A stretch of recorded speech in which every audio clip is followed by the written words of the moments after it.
hakikaten böyle oluyor. Sigarada katran olduğu için katran bu şekilde bir etki yapar. Sigara, daha doğrusu tütün ürünleri ülkemiz için önemli bir sorun gibi görülmektedir. Maalesef ülkemizde hem kadınlarda hem çocuklarda önemli derecede sigara içme oranlarında bir ara büyük bir artış saptandı. Ama son tedbirlerin kısmen etkili olduğunu burada söyleyebiliriz. Ancak ülkemizde sigara içimiyle ilgili farklı sıkıntılar var. Bunlardan birincisi kaçak tütün kullanımı, ikincisi maalesef nargile kullanımıdır.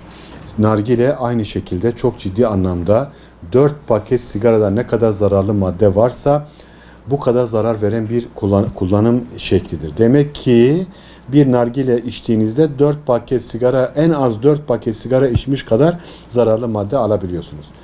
İkincisi pasif sigara içimidir. Bazen mesela hasta bize geliyor. Hasta sigara içmiyor ama kanser vakası.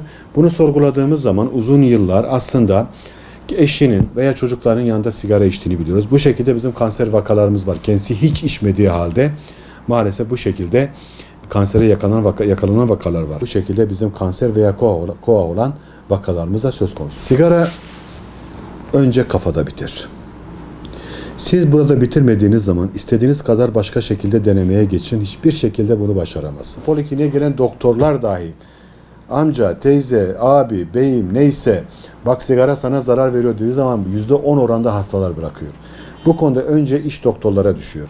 Ve yine ikinci iş sigarayı bıraktırma merkezleri var. Sağlık Bakanı'ndan randevu alıyorsunuz. Diyarbakır'da mesela bizim üniversitede de var, eğitim araştırmada da var. Bildiğim kadarıyla Selahattin Eyyubi'de de var. Oraya başvurulduğu zaman devlet ilaç desteği de veriyor. Devlet bu şekilde tedaviyi karşılıyor. Yeni kullanılan ilaçların da çok etkili olduğunu bilebiliyoruz.